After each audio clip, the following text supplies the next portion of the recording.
Hello दोस्तों, नमस्कार। Welcome to this video. उम्मीद करता हूँ आप सब बहुत बढ़िया होंगे और आपके जनरल स्टडीज की तैयारी एकदम मस्त चल रही होगी। तो साथियों, आप जानते हैं हम लोगों ने जनरल स्टडीज का अध्ययन किया और जनरल स्टडीज का हम लोगों ने सिलेबस कंप्लीट कर लिया। अब कर रहे हैं प्रैक्टिस। जी हाँ, स्पेशल प्रैक्टिस सेट। और ये स्पेशल इसलिए है क्योंकि आपके उत्तर प्रदेश लोक सेवा आयोग के रिसेंट जो एग्जाम्स हुए हैं उनको ध्यान में रख करके, उनके इंपॉर्टेंट क्वेश्चन को ध्यान में रखते हुए इस प्रैक्टिस सेट को आपके एग्जाम के लिए बहुत ही इंपॉर्टेंट चीज़ों को शामिल करते हुए तैयार किया गया है।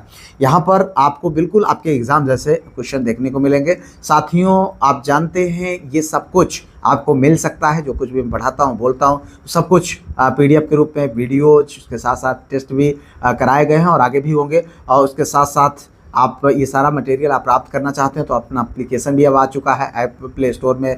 आप प्रमोद पाल जी ऐसे टीचर सर्च कर सकते हैं, लिंक मैंने डिस्क्रिप्शन में दिया है। और ये वीडियो नियमित तौर पर हमारे इसी यूट्यूब चैनल पर शाम को 7 बजे मिलती है। मॉर्निंग में करंट अफेयर की क्लास प्राप्त होती है। तो सब कुछ जो आपके एग्जाम ओरिएंटेड है, अगर आप उसको चाहते हैं तो आप प्राप्त कर सकते हैं, या फिर आप इस नंबर पर व्हाट्सएप के माध्यम से कॉन्टैक्ट कर लें। नंबर है 9565272442 नंबर। ठीक है, आइए यहाँ पर शुरुआत करते हैं आज के इस प्रैक्टिस सेट की पहली क्वेश्चन से, यानी इसकी जर्नी को शुरू करते हैं। फतेहपुर सीकरी में अकबर द्वारा निर्मित इमारत कौन सी थी? ये देखो भैया, जीआईसी अल्टीग्रेड 2025 के क्वेश्चन पूछा गया है एग्जाम में। ठीक है, which building was build by Akbar? देखिए यहाँ पर मोती महल, हीरा महल, पंचमहल, रंग महल। आंसर करना मेरे भाई सही विकल्प। देखिए यहाँ पर जो सही विकल्प है वो है पंचमहल। मेरे भाई मैं बार बार कहता हूँ, जितने क्वेश्चन के आंसर आपको पता हो कमेंट करते जाइए, ना पता हो मेरे बताने की बात करिए, लेकिन कमेंट जरूर करिए। ठीक है, तो जिससे चीज़ें आपको लंबे समय तक याद होंगी। अगर हम बात करें मुगल सम्राट अकबर ने कब 1571 ईस्वी में फतेहपुर सीकरी का निर्माण कराया था और इसे अपनी नई राजधानी के रूप में स्थापित किया था। ठीक है, तो इसमें जो है ये पंचमहल फतेहपुर सीकरी के प्रांगण में स्थित है, जिसका निर्माण किसके द्वारा कराया गया? अकबर के द्वारा भैया। ठीक है, और यहाँ पर अभी हम लोगों ने जो है अपने बच्चों को टूर पर ले गए थे फतेहपुर सीकरी, और मतलब वहाँ पर हम लोगों ने इन सारे जो जो बिल्डिंग्स हैं इनको हम लोगों ने देखा था। ठीक है, यह एक अनूठी 5 मंजिला पिरामिड नुमा जो है इमारत है, जिसका उपयोग मुख्य रूप से मनोरंजन और हवादार आश्रय के रूप में किया है। बहुत सुंदर लगता है। ठीक है, तो इसकी वास्तुकला प्राचीन बौद्ध विहारों से अत्यधिक प्रेरित है, जिसमें दीवारों के स्थान पर पूरी तरह नक्काशीदार स्तंभों का उपयोग किया गया है। इतना आप जानते रहे भैया।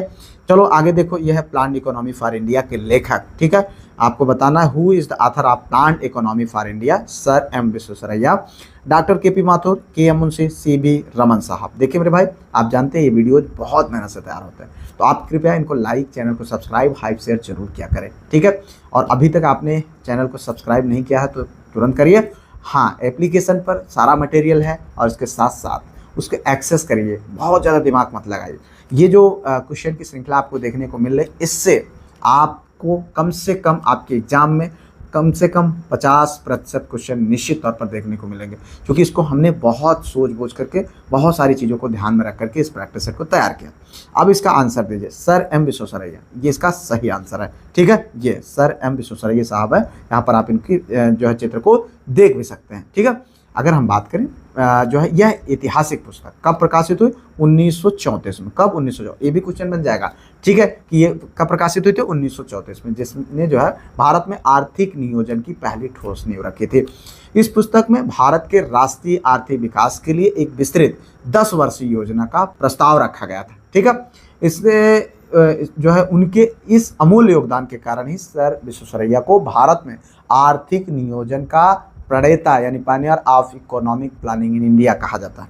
चलो भैया आगे देखो, यह है सॉफ्टवेयर एवं बिजनेस प्रोसेस आउटसोर्सिंग उद्योग का सबसे बड़ा केंद्र उत्तर प्रदेश के निम्नलिखित शहरों में से किस में है? देखो यहाँ पर, in which of the following cities of Uttar Pradesh is the largest centre of software and business process outsourcing BPO industry located? आपको बताना है मेरठ, कानपुर, वाराणसी, नोएडा। देखिए भैया सही विकल्प। देखिए यहाँ पर जो सही विकल्प है मित्र वो है आपका नोएडा। जी हाँ, ये है आपका नोएडा। अगर हम देखें उत्तर प्रदेश राज्य में सॉफ्टवेयर बिजनेस प्रोसेस आउटसोर्सिंग का उद्योग का सबसे बड़ा प्रमुख केंद्र कहाँ है? नोएडा में है। ठीक है, नोएडा का पूरा नाम की अगर हम बात करें तो New Okhla Industrial Development Authority, यानी New Okhla Industrial Development Authority, इसका नोएडा यानी ये और ये इनका फुल फॉर्म हो जाएगा। तो इस तरीके से आप इसको जानें। यहाँ भारत की और दुनिया की सबसे शीर्ष आईटी एवं बीपीओ कंपनी जैसे टीसीएस, इन्फोसिस, विप्रो, एचसीएल के क्षेत्रीय मुख्यालय एवं विशाल कार्यालय स्थित है। ठीक है, चलो भैया आगे देखो भैया अगला क्वेश्चन, ये देखो जीआईसी ग्रेड 2025 अनुच्छेद का सुमेलन करना है आपको। देखो कितने इंपॉर्टेंट अनुच्छेद हैं, इसलिए मैं कहता हूँ कि जो संविधान का मैंने पार्ट तैयार किया है बहुत इंपॉर्टेंट है। चूज करके सारी चीज़ों को मैंने एकदम क्रम और तरीके से रखा, आप उसको एक्सेस करिए। ठीक है, तो आप देखिए यहाँ पर अनुच्छेद 51A, अनुच्छेद 14, अनुच्छेद 17, अनुच्छेद 18, इसमें आपको सुमेलित करना है। ठीक है, यहाँ पर कूट दिया है भाई, कूट के माध्यम से आपको सुमेलित करना है। देखिए यहाँ पर जो सही विकल्प है मित्र वो है आपका ये वाला आंसर। ठीक है, ये वाला, ये है आपका एक में क्या हो जाएगा ये। ठीक है, और उसके बाद बी का 4, ठीक है ये हो जाएगा, उसके बाद सी का 3 ये हो जाएगा। ठीक है, और डी का 1 हो जाएगा। देखो यहाँ पर ये है आपका, देखो अनुच्छेद 51A किससे संबंधित है, मूल कर्तव्य से। ठीक है, नागरिकों के मूल कर्तव्यों से संबंधित है, जिसे 42वें संविधान संशोधन 1976 के द्वारा, कब 1976, 42वें संविधान संशोधन 1976, बहुत फेमस है यार, मतलब ये तो पूछा ही जाता रहता है, इसको ध्यान रखना। ठीक है, और उसके बाद अनुच्छेद 14 की बात करें तो ये समता, इक्विटी।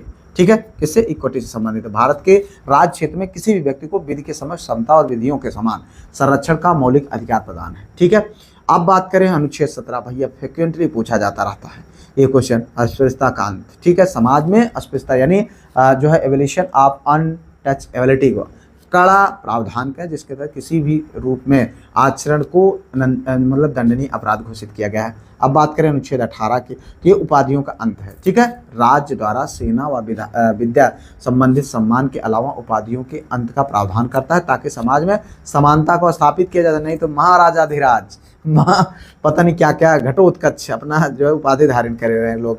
भारत में मुद्रा संबंधी नीति बनाई व लागू की जाती है। इन इंडिया देखिए मॉनेटरी पॉलिसी इज जो है formulated and implemented by Bharat सरकार द्वारा, भारतीय रिजर्व बैंक द्वारा, भारतीय बैंक द्वारा, फिक्की के द्वारा। ठीक है, देखो यहाँ पर सही विकल्प आपको बताना है मेरे भाई, सही विकल्प है भारतीय रिजर्व बैंक के द्वारा, भारतीय रिजर्व बैंक के द्वारा। ठीक है, भारत में मुद्रा संबंधी नीति बनाने, उसे विनियमित करने और लागू करने का पूर्ण और वैधानिक अधिकार देश के केंद्रीय बैंक भारतीय रिजर्व बैंक के पास है। ठीक है, चलो अब हम बात करें आरबीआई के अंतर्गत एक विशेष समिति जिसे मौद्रिक नीति कहा जाता है। ठीक है, मॉनेटरी पॉलिसी कमेटी यानी एमपीसी कहा जाता है। इस नीति के तहत रेपो रेट और रिवर्स रेपो रेट जैसी प्रमुख ब्याज दरें तय करती है।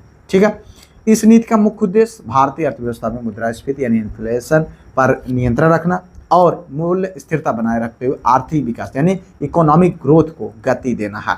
ध्यान रहे, राजकोषीय नीति भारत यानी फिस्कल पॉलिसी जो है भारत सरकार के वित्त मंत्रालय द्वारा तैयार की जाती है, लेकिन जबकि क्या होता है मौद्रिक नीति रिजर्व बैंक का विशेष कार्य क्षेत्र है। ठीक है, चलो इतना ध्यान रखना मेरे भाई। किस पंचवर्षीय योजना ने ज़्यादा तेज धारणी एवं समावेशी समृद्धि पर जोर दिया? Which 5-year plan emphasizes faster, sustainable and more inclusive growth? 11वीं, 12वीं, 10वीं और 9वीं? सही आंसर बताओ भैया फटाक से। देखिए यहाँ पर जो सही विकल्प है वो है 12वीं, ये है आपका 12वीं। ठीक है, भारत की 12वीं पंचवर्षीय योजना जिसका कार्यकाल 2012 से 2017 तक, ठीक है 12 से 17 तक, उसकी बात करें मुख्य लक्ष्य यानी मुख्य विषय जो था, थीम था ज़्यादा तेज धारणी एवं आर्थिक जो है अधिक समावेशी समृद्धि था। और 11वीं पंचवर्षीय योजना की अगर हम बात करें इसका, तो ये भैया इसका लक्ष्य तीव्र और अधिक समावेशी विकास था, लेकिन 12वीं योजना में पर्यावरण और भविष्य की जरूरतों को ध्यान में रखते हुए धारणी शब्द को विशेष रूप से जोड़ा गया है। ठीक है, चलो ये देखो भैया डूरंड कप किस खेल से संबंधित है? भैया देखो बहुत बार पूछा गया है, आपके एलटी ग्रेड में पूछा गया है। क्रिकेट, बास्केटबॉल और फुटबॉल, हॉकी इंपॉर्टेंट है भाई। डूरंड कप किससे संबंधित है? आंसर करो भाई फटाफट। फुटबॉल से संबंधित, किससे? फुटबॉल से। डूरंड कप भारत का एक अत्यंत प्रतिष्ठित ऐतिहासिक और प्रमुख फुटबॉल टूर्नामेंट है। इससे क्वेश्चन फ्रिक्वेंटली पूछा जाता।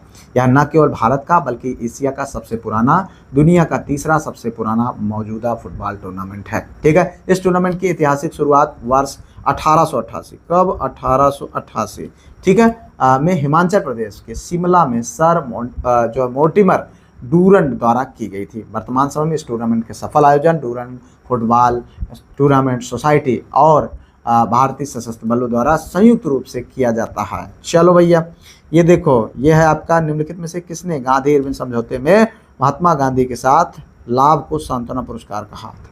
ठीक है, चलो, हु एमंग द फॉलोइंग जो है describe the gain of Mahatma Gandhi in Gandhi Irwin pact as the consolation prize. सांत्वना पुरस्कार के रूप में कहा था किसने? S C. Bose, Subhash Chandra Bose, Alan Campbell, G Horniman और सरोजनी नायडू।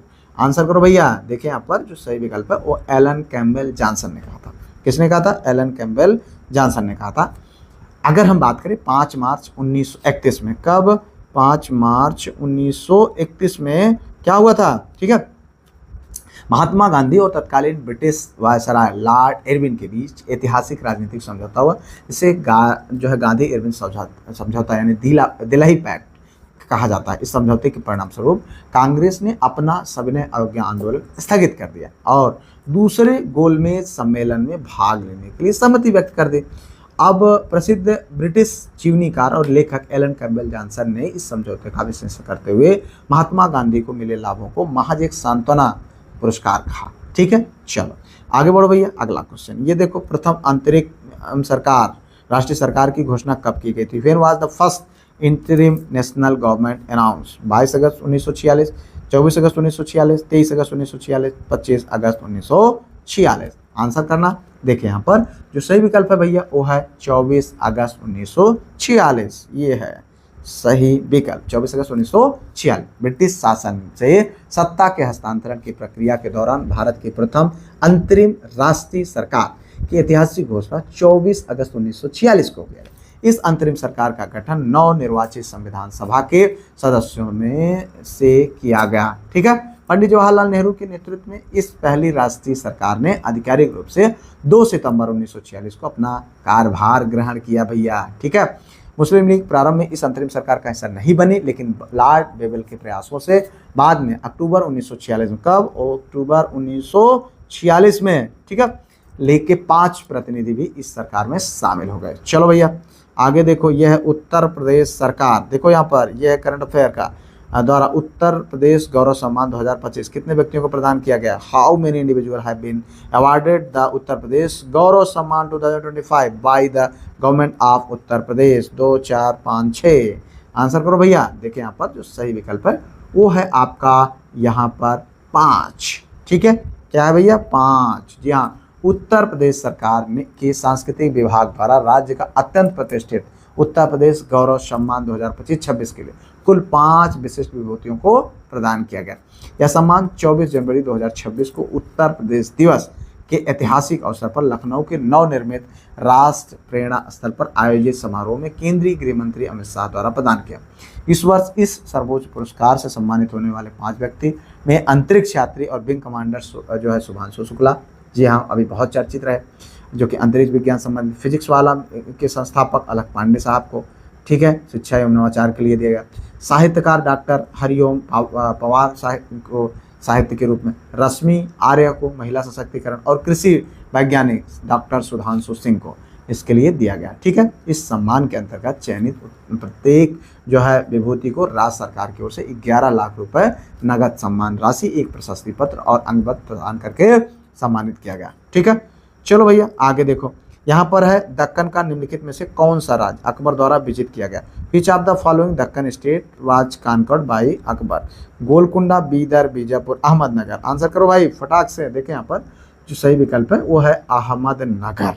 क्या है? अहमदनगर। ठीक है, हम देखें यहाँ पर मुगल सम्राट अकबर ने उत्तर भारत पर सुदृढ़ जो है नियंत्रित स्थापित करने के बाद दक्षिण भारत यानी दक्कन की ओर अपने साम्राज्य के विस्तार के लिए सैन्य अभियान शुरू किया और उसने सबसे पहले अहमदनगर राज्य को अपना निशाना बनाया, जहां का नेतृत्व उस समय प्रसिद्ध वीरांगना चांद बीबी कर रही थी। ठीक है, चांद बीबी ने मुगल सेनाओं का पर जो है बहुत बहादुरी से सामना किया था। ठीक है, चांद बीबी ने मुगल सेनाओं का बहुत बहादुरी से सामना किया था, लेकिन अंततः कब? 1600 ईस्वी में। ठीक है, 1600 ईस्वी में जो है अकबर की विशाल सेना ने अहमदनगर के एक बड़े हिस्से और सामरिक महत्व वाले किले पर अपना अधिकार जमा लिया और बीजापुर, गोलकुंडा जैसे अन्य शक्तिशाली जो है दक्कनी राज्यों को बाद में मुगल सम्राट औरंगजेब के शासनकाल में जीतकर साम्राज्य में पूरी तरीके से मिला लिया गया। चलो ये देखो भैया, मौर्य काल में एग्रोनोमोई अधिकारी निम्नलिखित में से किस क्षेत्र से संबंधित थे? ठीक है, in the Mauryan period the officer agronomoi was related to which of the following field. मापतौल, ठीक है, प्रशासन प्रबंधन, मार्ग निर्माण, राजस्व निर्माण। देखो यहाँ पर आप इस चित्र से समझ गए होंगे भैया आंसर, ठीक है। अगर समझ जाइए तो आंसर लिख दिया करो भला। देखो मार्ग निर्माण, रोड कंस्ट्रक्शन, ठीक है। इस तरीके से आप देख लीजिए, मौर्य काल में एक अत्यंत केंद्रीकृत और व्यवस्थित प्रशासनिक व्यवस्था थी, ठीक है, जिसका विस्तृत वर्णन यूनानी राजदूत मेगास्थनीज ने अपनी प्रसिद्ध पुस्तक इंडिका में किया। मेगास्थनीज के वर्णन के अनुसार एग्रोनोमोई जो है मौर्य प्रशासन में जिला स्तर का एक प्रमुख अधिकारी होता था, ठीक है। ये इस अधिकारी का मुख्य दायित्व मार्ग निर्माण करना, सिंचाई व्यवस्था और नहरों की देखभाल करना तथा कृषि भूमि का सटीक मापन करना है। इसके अलावा यह अधिकारी जो है प्रमुख सड़कों पर हर 10 स्टेडिना यानी जो है यूनानी माप थे उससे दूरी पर यात्रियों की सुविधा के लिए दिशा और दूरी बताने वाले पत्थर भी लगवाया, जो पत्थर अभी लगते हैं भैया इतने फला किलोमीटर पर, ठीक है, इसने लगवाया था। शक विजेता किसे जाना जाता है? Who is known as the Shaka conqueror, ठीक है। चंद्रगुप्त प्रथम, समुद्रगुप्त, चंद्रगुप्त द्वितीय और कुमार गुप्त, ठीक है। आंसर करना भाई। देखें यहाँ पर जो सही विकल्प है वो है चंद्रगुप्त द्वितीय। क्या है? चंद्रगुप्त द्वितीय, ये आपका सही विकल्प है। अगर हम बात करें प्राचीन भारत के गुप्त वंश के सबसे प्रतापी और महान शासकों में से एक, क्या नाम था उसका? चंद्रगुप्त द्वितीय को इतिहास में जो है शक विजेता के नाम से जाना जाता है। क्या, किस नाम से?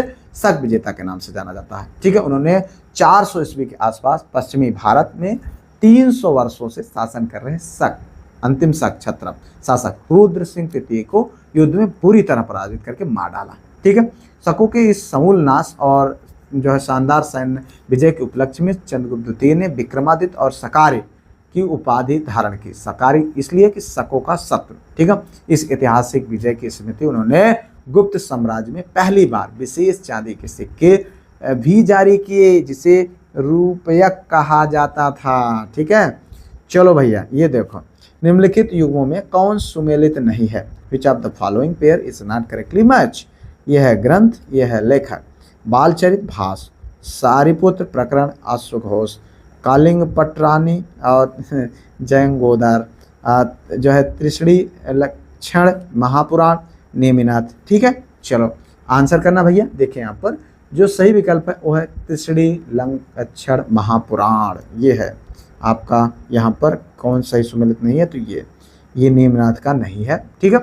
बाकी जो है अगर हम बात करें तो ये भी सही है, ये भी सही है, ये भी सही है, ये तीनों आपका सही सुमेल। यह एक जैन धर्म है। कौन? ये त्रिशणी लक्षण महापुराण। ये क्या है? जो है पुरुष चरित या महापुराण एक जैन ग्रंथ है और इसकी रचना जिन सेन और गुणभद्र ने की थी, ना कि नेमिनाथ ने की थी, ठीक है। चलो ये देखो, मध्यकालीन भारत के मुगल शासक वस्तुतः थे the Mughal ruler of medieval India were actually फारसी थे, अफगान थे, चगताई, तुर्क या फिर प्रयुक्त में से कोई नहीं। आंसर करो भैया। देखो ये सारे क्वेश्चन बहुत बहुत इंपॉर्टेंट है, ठीक है, इसलिए इनको इग्नोर बिल्कुल ना करें, आप इनको ध्यान रखें। ये है चगताई तुर्क, ठीक है।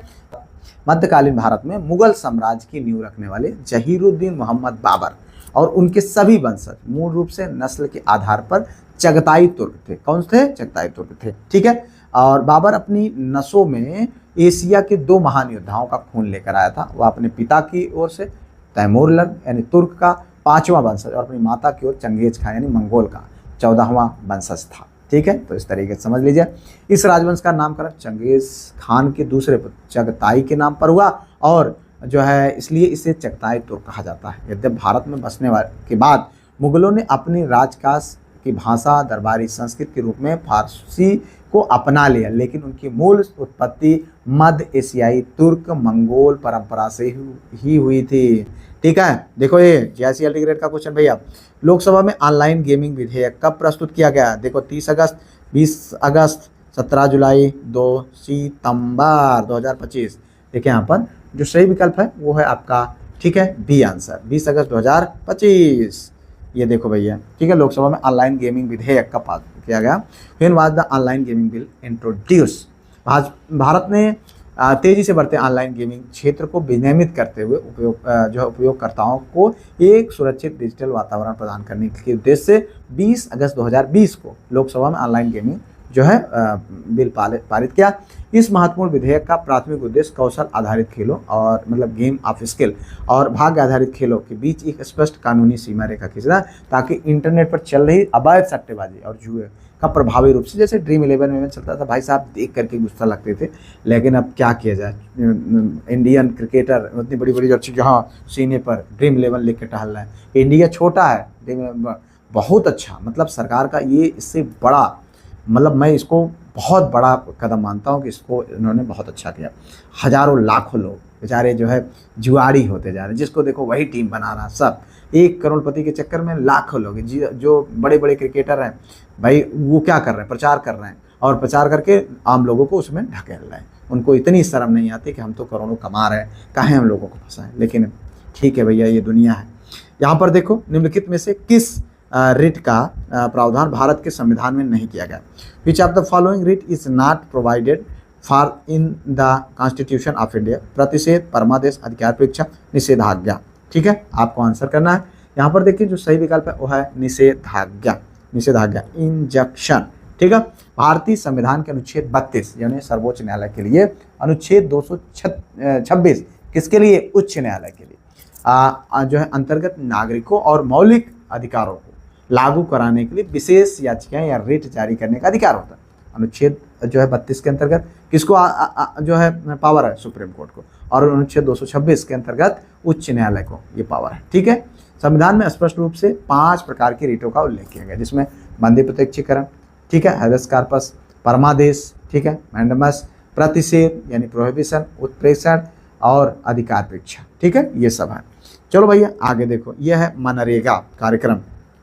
निम्नलिखित में से भारतीय संविधान के किस अनुच्छेद को लागू करने हेतु लाया गया। देखिए यहाँ पर, the MNREGA programme was introduce to implement which article of the Indian constitution. अनुच्छेद 43, 45, 47, 50।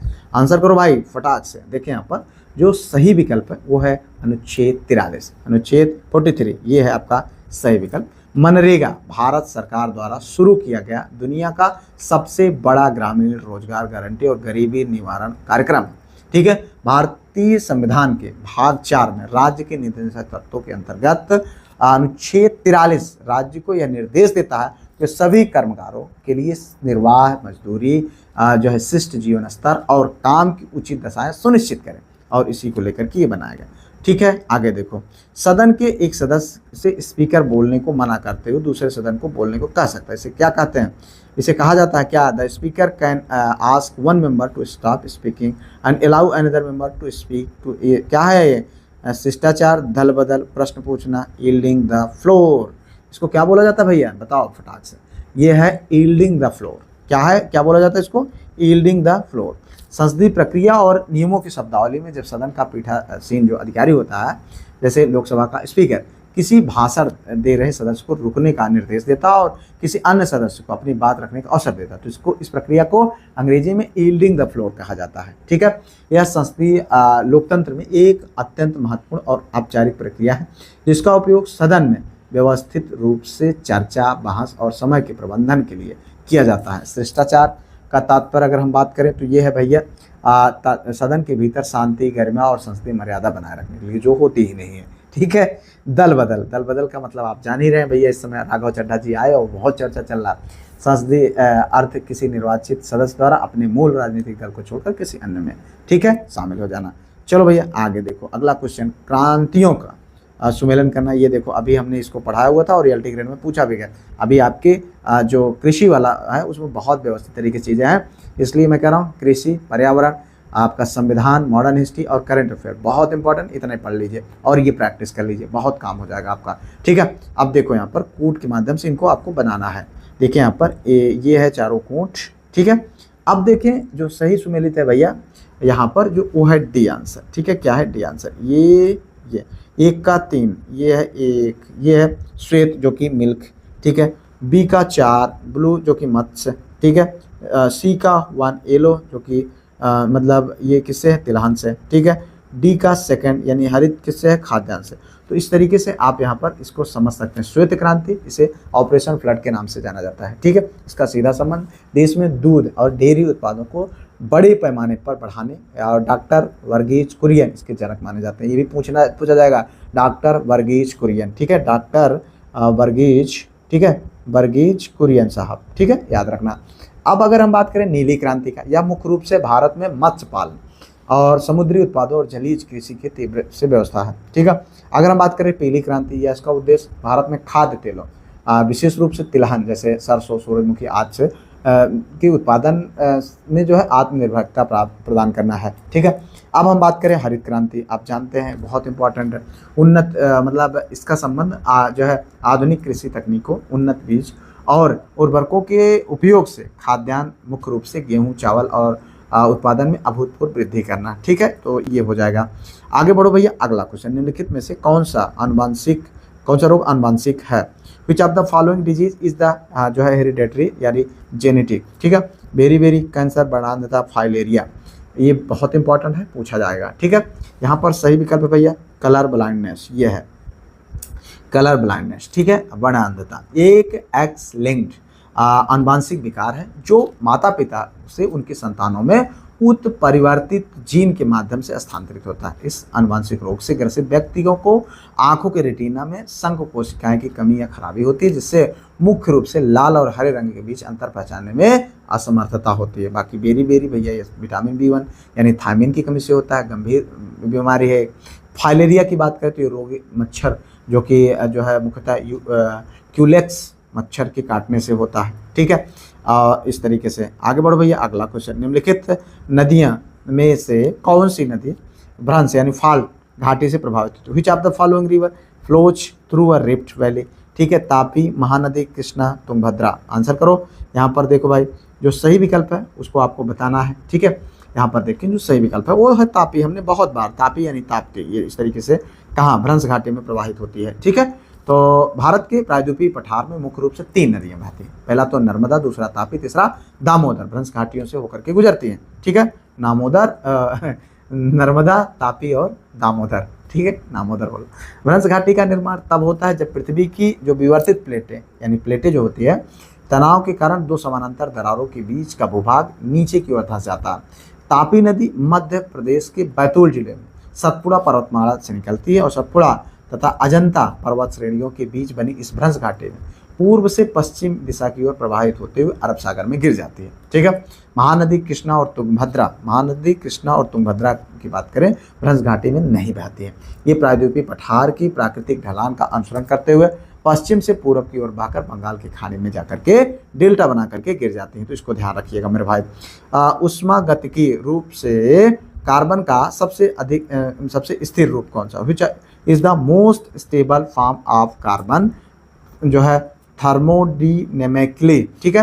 हीरा, फ्लोरीन, ग्रेफाइट, कोयला, आंसर करो सही विकल्प। देखिए यहाँ पर जो सही विकल्प है वो है ग्रेफाइट। क्या है, ग्रेफाइट, ठीक है, यह है आपका सही आंसर। उष्मागतिकी के सिद्धांतों के अनुसार सामान्य तापमान और दबाव का पर जो है कार्बन का सबसे स्थिर अपर रूप ग्रेफाइट है, ठीक है। ग्रेफाइट के निर्माण की मानक जो एंथैल्पी को 0 माना जाता है, जो इसे कार्बन का थर्मोडायनेमिक संदर्भ या राज्य बनाता है, ठीक है।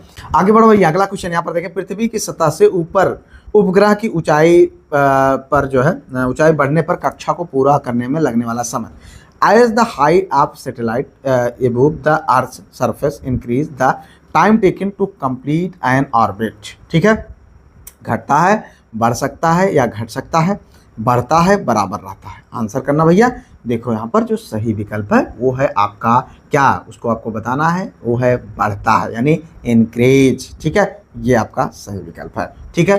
आप जानते हैं खगोलीय भौतिकी के केपलर के ग्रहों की गति के तीसरे नियम के अनुसार किसी भी उपग्रह के परिक्रमण काल का वर्ग उसकी कक्षा की त्रिज्या के घन के सीधे समानुपाती होते हैं, ठीक है। जबकि किसी उपग्रह की ऊंचाई पृथ्वी की सतह से बढ़ती है तो पृथ्वी के केंद्र से उसकी कक्षीय त्रिज्या स्वाभाविक रूप से बढ़ जाती है। ठीक है, आगे देखो फ्लाई एश, ठीक है, फ्लाई एश प्रदूषक होता है। फ्लाई एश जो है पॉल्यूशन इज काज बाय तेल शोधन से, उर्वरक जो है उद्योग से, ताप विद्युत संयंत्र से, खनन से। आंसर करो भाई फटाक से। देखो यहाँ पर जो सही विकल्प है वो है आपका ताप विद्युत संयंत्र से, इससे थर्मल पावर प्लांट से। ठीक है, तो फ्लाई एश बहुत ही महीन राख के कण होते हैं जो मुख्य रूप से ताप विद्युत संयंत्रों में बिजली उत्पादन के लिए कोयले के दहन के दौरान उप उत्पादक के रूप में उत्पन्न होते हैं। ठीक है, चलो भैया, पृथ्वी का वायुमंडल मुख्यतः किसके द्वारा तृप्त होता है? The earth atmosphere is mainly heated bye लघु तरंग सौर विकिरण, प्रकीर्ण सौर विकिरण, परावर्तित सौर विकिरण, दीर्घ तरंग स्थलीय विकिरण। ठीक है, आप देखो यहाँ पर आपको आंसर बताना है मेरे भाई, यहाँ पर आंसर बताते रहिए। ठीक है, डी आंसर दीर्घ स्थलीय विकिरण, लॉन्ग वेव जो है टेरेस्ट्रियल रेडिएशन। ठीक है, आपको बताना है, ये है आपका सही विकल्प मेरे भाई। सूर्य से आने वाली अत्यधिक ऊर्जा पृथ्वी के वायुमंडल में लघु तरंग और विकिरण के रूप में प्रवेश करते हैं। पृथ्वी का वायुमंडल इन लघु तरंगों के लिए लगभग पारदर्शी होता है, इसलिए यह वायुमंडल को सीधे तौर पर बहुत अधिक गर्म नहीं कर पाते। ये सौर किरणें पृथ्वी की सतह से टकराती हैं और सतह द्वारा अवशोषित कर ली जाती हैं, जिससे पृथ्वी का धरातल गर्म हो जाता है भैया। ठीक है, चलो ये देखो यूपीपीसीएस 2025 का क्वेश्चन है, निम्नलिखित में से कौन फजल अली आयोग के सदस्य थे? Who among the following were the member of Fazal Ali commission? K T. Shah, K M. Parikar, P जो है सीतारमैया और सीतारमैया है। ठीक है, पी सीतारमैया, H.N. कुंजरू। ठीक है, 1-3 2-3 1-2-4 1-2 आंसर करना भैया, ध्यान रखना फटाफट। ठीक है, यहाँ पर देखें जो सही विकल्प है वो है आपका 2 और 4।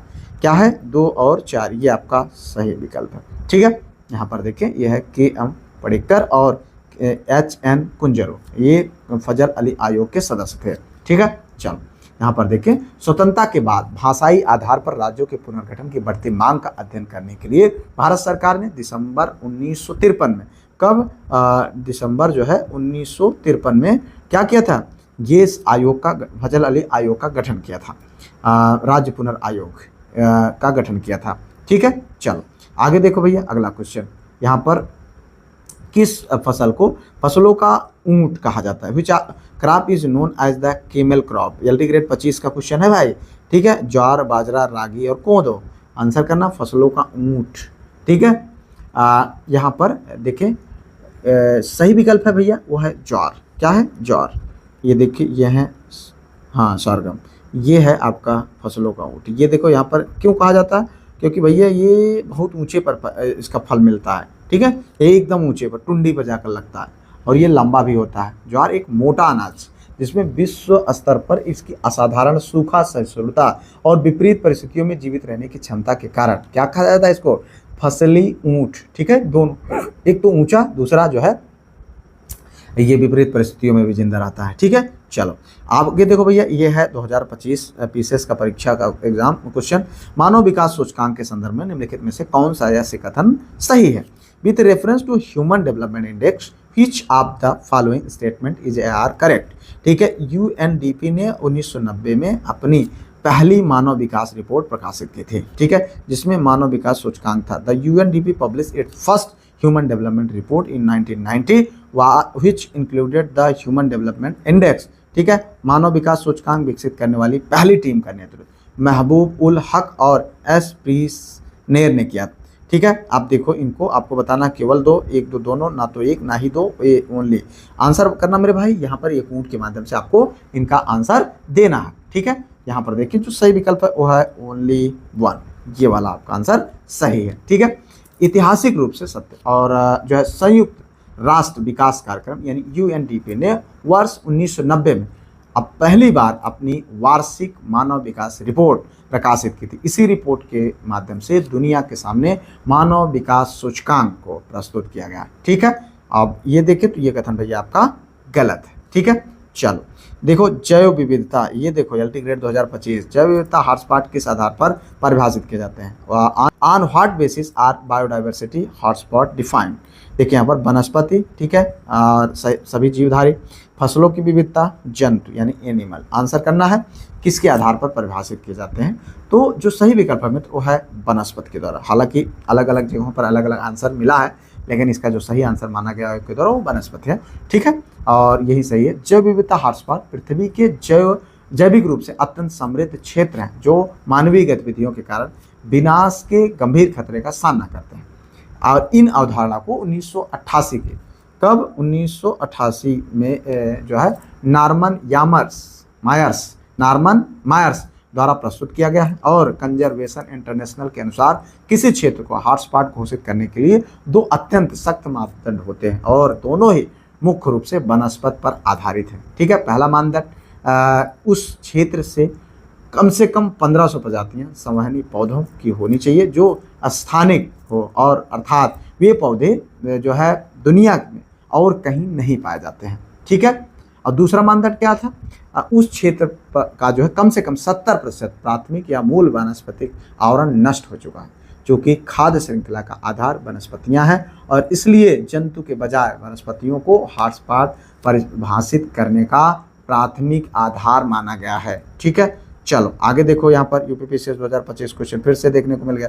निम्नलिखित संतों को सही कालानुक्रम में व्यवस्थित करना है, ठीक है। यहाँ पर देखो एक कूट दिया है, ये नानक, चैत्य महाप्रभु, नामदेव, कबीर, ठीक है। ये कूट के माध्यम से आपको इनका सही कालानुक्रम व्यवस्थित करना है। देखिए यहाँ पर जो सही विकल्प है 3 4 1 2, क्या है 3 4 1 2, 3 4 1 2, ये है ना बी आंसर, ठीक है। 3 पहले नंबर पर नामदेव का आएगा, फिर उसके बाद कबीर का, फिर उसके बाद नानक का, फिर चैत्य महाप्रभु। अब इसमें इसके हिसाब से देखें तो संत नामदेव, ठीक है, संत नामदेव जो है इनका 1270 ईस्वी में, कब 1270 ईस्वी में, 1270 ईस्वी में, ठीक है। उसके बाद 4 नंबर कबीर आएंगे। कबीर साहब का जो जन्म है 1398 ईस्वी में, 1398 में, ठीक है। अब उसके बाद कुछ स्रोतों से 1440 भी मिलता है, लेकिन यही माने। गुरु नानक की बात करें तो 1469, ठीक है, गुरु नानक का 1469 में, ठीक है। अब उसके बाद अगर हम बात करें चैतन्य महाप्रभु का 1486 में, ये 1486 में। तो इस तरीके से ये है आपका आंसर, अलग अलग पूछा जा सकता है। अब देखो जीआईसी एलटी ग्रेड 2025 का पेपर, आप यहाँ पर एम यानी माँ, ठीक है, आपको बताना है, सही सुमेलित करना है। लक्ष्य, ठीक है, स्तनपान को बढ़ावा देना, और सुमन प्रसव कक्ष सुधार, ये है आपको, इसमें आपको सुमेलित करना है मेरे भाई, ठीक है। देखें ये कूट दिया है नीचे आंसर, अगर आपको पता हो तो आंसर जरूर लिखिएगा, ठीक है। यहाँ पर देखें जो भैया सही विकल्प है वो है ये वाला आंसर, ठीक है। आप देखो एक का दूसरा हो गया ये, मतलब माँ यानी स्तनपान को बढ़ावा देने से संबंधित है, ठीक है। स्वास्थ्य परिवार कल्याण मंत्रालय द्वारा यह राष्ट्रव्यापी योजना चलाई गई। अब उसके बाद दूसरे अगर हम बी की बात करें तो ये लक्ष्य, ये प्रसव जो है कक्ष सुधार से संबंधित है, ठीक है। सी की बात करें तो ये सुमन, ये भैया निःशुल्क स्वास्थ्य सेवा संबंधित है। और एमसीपी कार्ड की बात करें तो पीएम एमबीवाई यानी पीएम लाभ, एमबीवाई बेनिफिट संबंधित है, ठीक है। चलो आगे देखो भैया अगला क्वेश्चन, यहाँ पर है निम्नलिखित में से कौन सा ऐसे खाद्य सुरक्षा का आयाम नहीं है, which of the following is not जो है डायमेंशन ऑफ फूड सिक्योरिटी, उपलब्धता, पहुंच, सामर्थ्य, जवाबदेही। देखो इस तरीके से अब इसका कूट भी बना दिया, ठीक है। अगर आप इन क्वेश्चन को सॉल्व करते रहेंगे और आपके एग्जाम तक देखो कितना ज़्यादा आपकी आदत हो जाएगी इस टाइप के क्वेश्चन को सॉल्व करने की, और आपके एग्जाम में कितना ज़्यादा कारगर होगा वो मुझे बताने की ज़रूरत नहीं है। देखिए यहाँ पर 1 2 3 4, केवल 4 और ओनली 1 आंसर करना मेरे भाई। देखिए यहाँ पर जो सही विकल्प है मित्र वो है ओनली 4। क्या सही विकल्प है? ओनली 4। जी हाँ, अगर हम यहाँ पर देखें तो ये आपका क्या पूछ रहा है, निम्नलिखित में से कौन से खाद्य सुरक्षा का आयाम नहीं है, तो ये जवाबदेही ये नहीं है, बाकी ये उपलब्धता, पहुंच और सामर्थ्य, ये तीनों जो है इसका जो है यहाँ पर देखें तीनों आयाम है, ठीक है। चलो भैया, सर्व शिक्षा अभियान, ये जीआईसी ग्रेड 2025 पूछा गया, अभियान कब प्रारंभ हुआ? 2007, 1, 14 और 2020। आपको बताना भाई सही विकल्प। देखिए यहाँ पर जो सही विकल्प है वो है 2001, ये है आपका 2001। सर्व शिक्षा अभियान भारत सरकार का एक अत्यंत महत्वाकांक्षी और ऐतिहासिक हस्तक्षेप कार्यक्रम है, जिसका मुख्य उद्देश्य समयबद्ध तरीके से प्रारंभिक शिक्षा का सार्वभौमिकरण करना है, ठीक है। चलो ये देखो भैया, निम्नलिखित में से कौन सा युग्म सही सुमेलित नहीं है। ये आपका मौलिक अधिकार और जो है अनुच्छेद, ठीक है। यहाँ पर देखें आपको धर्म की स्वतंत्रता का अधिकार आर्टिकल मतलब 23-24, समता का जो है अधिकार अनुच्छेद 14 से 18, संस्कृत का अधिकार मतलब संस्कृत और शिक्षा संबंधी अधिकार 29 से 30, ठीक है। स्वतंत्रता का अधिकार 19 से 22 तक। तो आपको पूछा गया क्या सही सुमेलित नहीं है, ठीक है। इसमें अगर आप देखें तो जो सही सुमेलित नहीं है मित्र, वो है आपका कौन, पहला वाला, ठीक है। ये स्वतंत्रता मतलब ये देखें, right to freedom of religion, धर्म की स्वतंत्रता का अधिकार 23-24 के अंतर्गत नहीं है, ठीक है। ये आपको देखना है। बाकी ये भी सही है, ये भी सही और ये भी सही है। अगर हम बात करें धर्म की स्वतंत्रता का अधिकार संविधान के अनुच्छेद 25 से लेकर के, कहाँ 25 से लेकर के 28 तक है, ठीक है। चलो आगे देखो भैया, ये एलडी ग्रेड 25 बहुत अच्छा। निम्नलिखित व्यक्ति, ठीक है, किसी व्यक्ति की स्वतंत्रता की रक्षा हेतु कौन सी रिट जारी होती है।